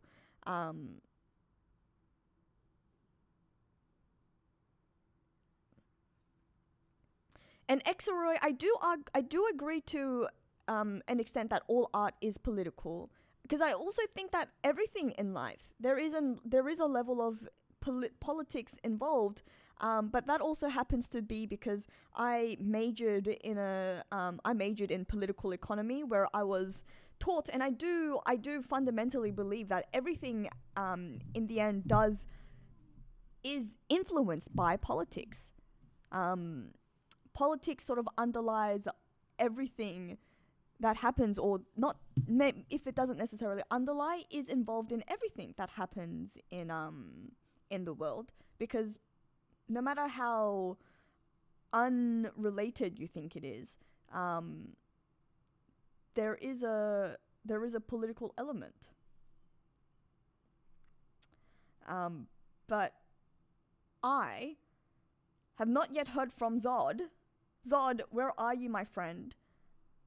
Maybe Zod's left because he's realized that we are discussing things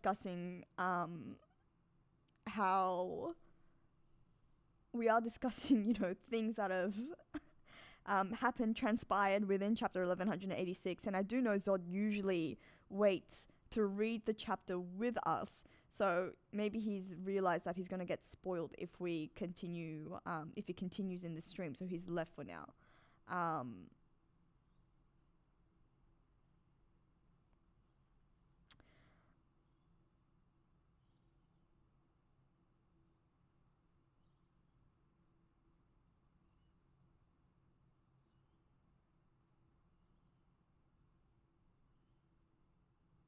So where are we now? Where was I on the whole man-mare grow thing? Oh, okay. This was going back to the eyes from Narukami, about her eyes. So it could have been the case that if it hasn't been awakened yet, because Gro did imply that it hasn't been awakened as yet, then it could be the case that Gro noticed it because he came to the funeral of Kendall and thought, holy crap, she has the same eyes as me. As to what those eyes are, however,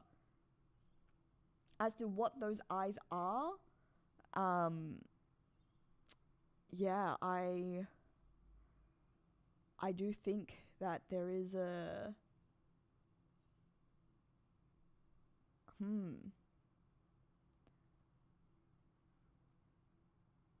as to what the eye and the eye awakening will be. I mean, I actually do have a video about this. Did you guys watch my latest video? It's not my latest video, my bad. It's the video before my latest video on why Imu wants Shuri. I'm gonna pop it in the chat now. Oh my goodness, you guys, I'm so sorry. I forgot to link the chapter before I started reading it. I should have done that. Oh well. Oh well.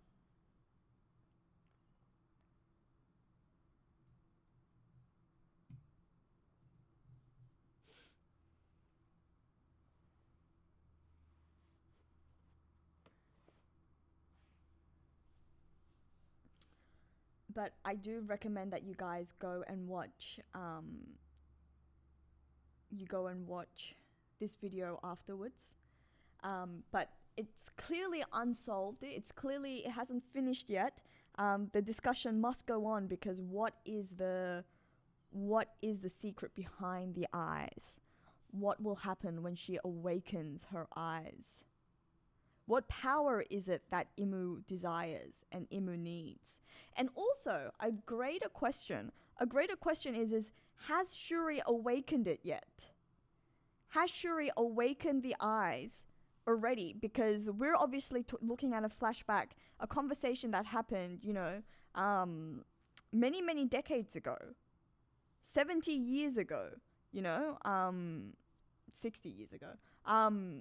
It's something that happened a long time ago. So it's possible that whilst Shuri has been in the employ of Imu and the world government, she could have awakened her eyes since then. What do we think?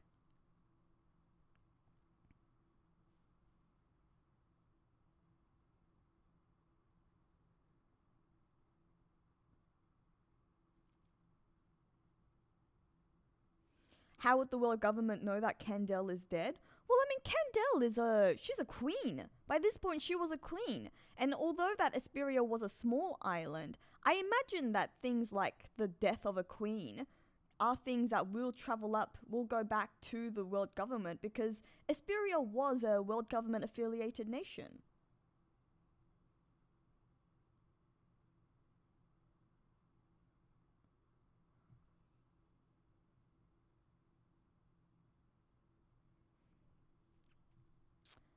Advanced future sight, some sort of advanced future sight, something that's just enhanced by her heterochromia, enhanced by her powers, or by her eyes, her specialty of her eyes. I don't know. I feel like it has to be a little bit more than that, though.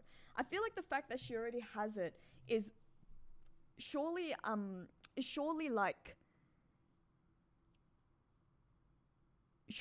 is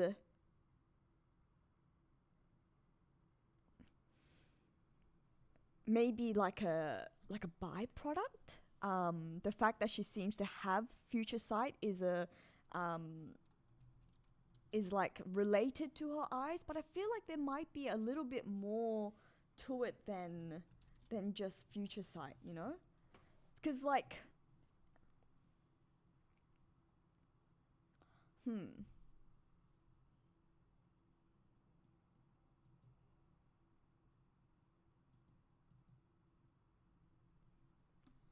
after this chapter we're positive that Mihawk also has eye powers, also has future sight?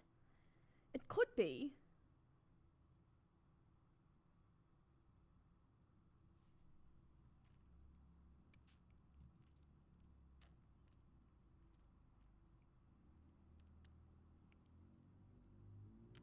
I mean, yeah, so she has observation haki. But perhaps is observation haki enough? Like, why would is Imu seriously just interested in Shuri because of her observation haki? I mean, look, I don't know. I'm going back and forth because we have seen that observation haki can be super powerful and can is like super instrumental in fighting battles because Shanks, for example, Shanks has incredible advanced observation haki, has advanced future sight, and that is incredibly helpful for his battle winnings.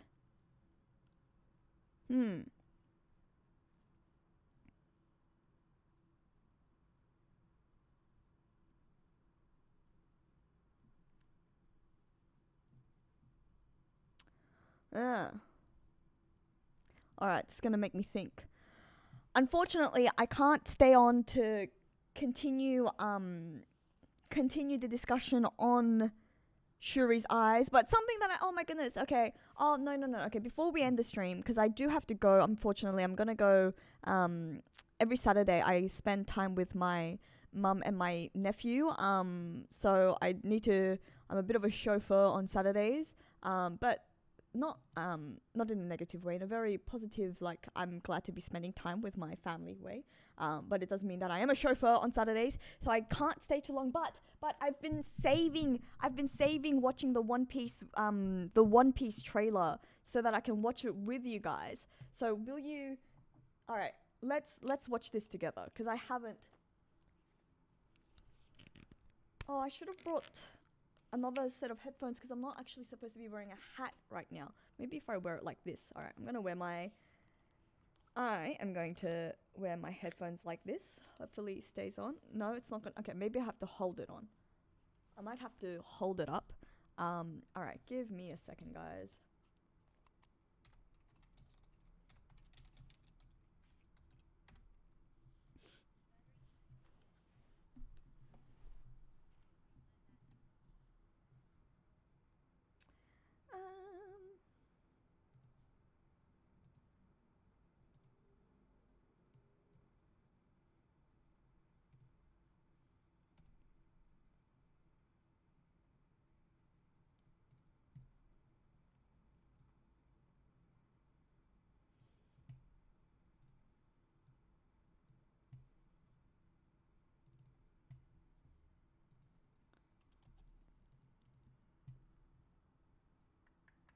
Give me a second.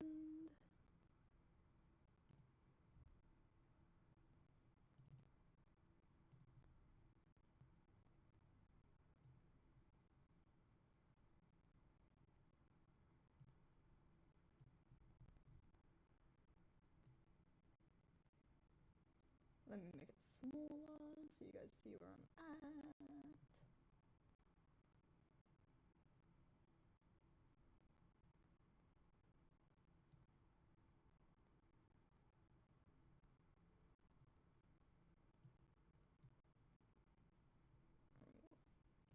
What's going on?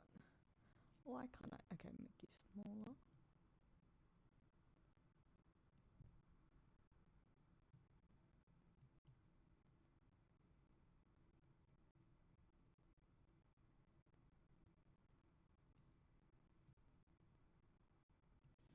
Okay, are we ready? Are we ready to start watching this together?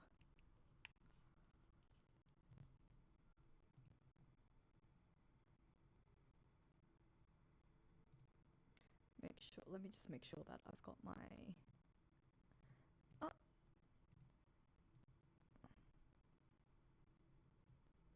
Okay, alright, and let's play.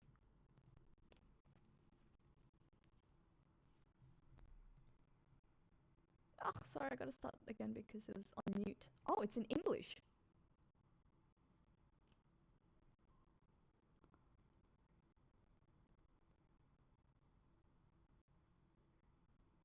I was not expecting this to be in English, but the art does look... Wow. Oh my goodness, so love... Oh, the artwork is amazing. Look at that. Wow. Yes. Oh, yes. Yes! The Lord of the Coast. Let's go. February 2027. Let's go. Alright, that was very exciting. I was not expecting that to be in English. I don't know. I think I would have preferred it to have been in the Japanese, but you know what? The English dub actually sounds very, very good.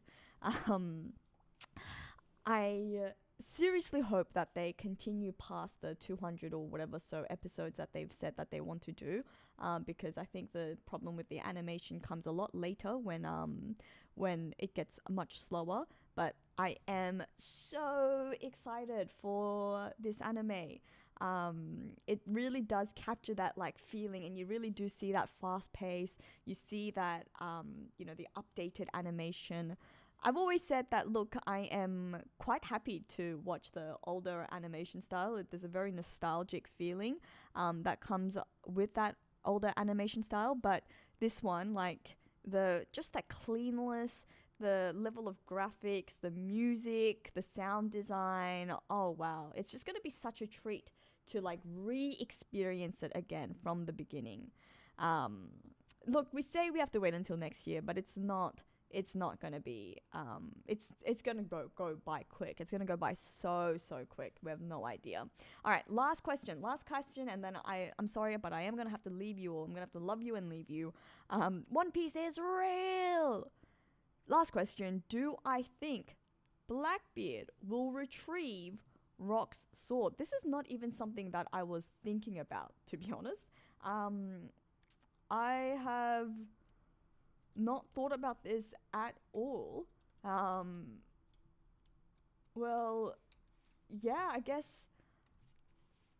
Do we think? I guess it was a.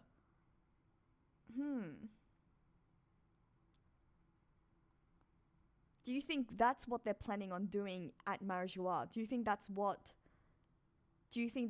the whole plan is for? Like, that's their whole plan for sneaking into Marijois to take it back from Imu? Is that what we're... Huh.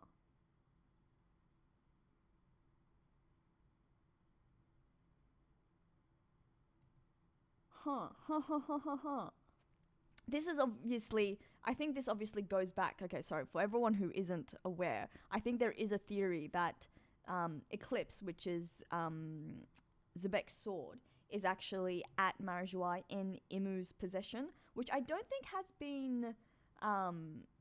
been confirmed as yet, because I don't think we actually do know the whereabouts. But I think it is a theory that the sword is being kept with Imu. It's a sword that we've seen plunged in the ground. The flower room.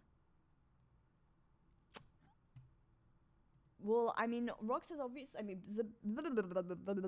Marshall D. Teach, Blackbeard, is clearly inspired in a lot of ways by his father and has tried to emulate him in a lot of ways, or in what he thinks are his ways, even though I think we would highly disagree. And I think the will of Zebek is much more clearly seen, or purely seen, as in like the pure will of Zebek is actually more clearly seen in through Loki. And again, I have a video about that too, so please do go feel free to watch that too. That being said, I think Blackbeard feels very much that he is following in his father's footsteps. And so if it is true that that Imu currently holds Eclipse, then yes, I can see Blackbeard trying to take it. This other idea about Rock's soul being in the sword, I'm not too sure of. I haven't really thought of it that way before. Huh. I'm no stranger to the Rox is alive theories. I've even postulated myself that I think Rox is actually could still be alive and might actually be in the astral realm of Elbath. So that's a video that I made, would be about a year ago now, just under a year ago now. But this idea that his will is actually in the sword itself. If that is the case, I don't know. I think yes, because that would be nice for Blackbeard to have a part, like another part of his father's will. But yeah, okay, interesting. I think I'd much rather the idea that Blackbeard is aware of just the sword being in Imu's possession overall, and that is his overall plan. Like, imagine if that is his plan to plan of infiltrating Marijois is simply to retrieve his father's sword. But it would make obviously more sense that that's his plan if he was aware that it holds something a little bit more significant than just being a little bit more of a symbolic importance. I mean, Eclipse itself is obviously it's a mighty sword. But yeah, it's given me something to think about. On that note, we are going to have to say bye-bye for today, but thank you for another amazing stream. I hope to see you all next week to read chapter 1187. I will have a video out because, there is a lot to discuss. So if you're not already, please do subscribe to the channel. Please like this stream. Go watch the other videos that we've discussed that I mentioned. And enjoy the rest of your weekend. Okay, bye.